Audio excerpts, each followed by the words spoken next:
Hello! Welcome to our 4th of July Victory Gardens video. Clarence would like to welcome you to our front yard garden. Here's our front door, and here we go. We'll tell you what's going on. I just cut back this. This is Salvia clevelandi, which is, I believe, a native.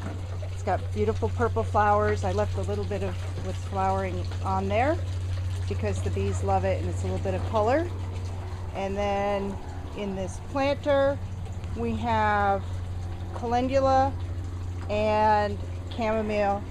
And you can see something's just starting. The other's a little bit further ahead.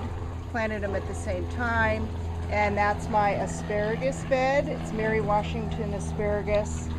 And here's a little asparagus plant that, I don't know if it died or not. It's one we already had.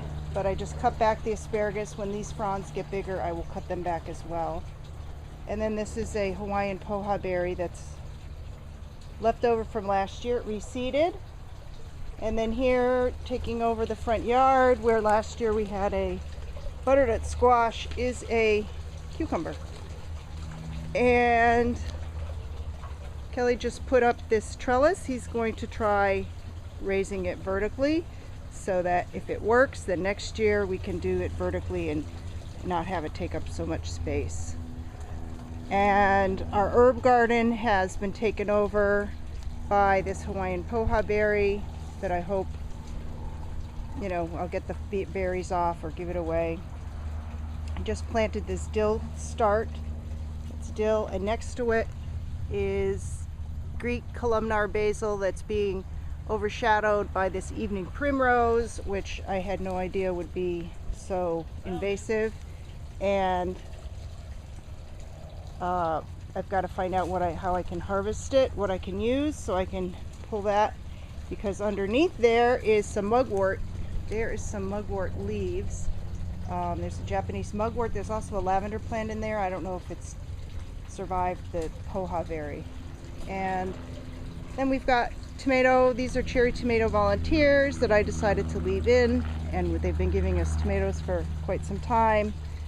I've took the seeds from the clevelandi, the salvia, and I am seeing if I can start them from seed in this flat next to this bed that needs some more plants in it. And of course we've got more tomatoes here. These are regular sized tomatoes. These are tomato plants.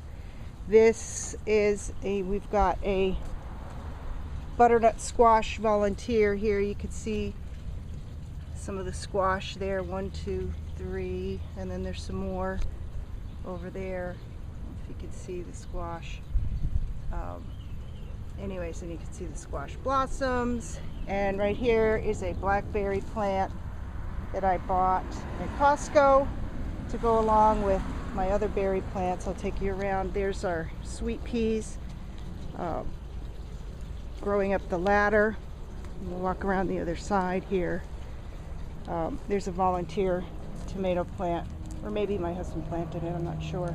This used to be potatoes, and there's more. You can see the sweet peas, and if you don't pick them, you don't pick the flowers, they turn into beans. And so I will maybe save those seeds and see if we can grow them again next year as I make my way around here to the front. And so here we go. Here's a berry plant that a friend had in a pot that wasn't very happy, and we put it in the ground and it's doing really well.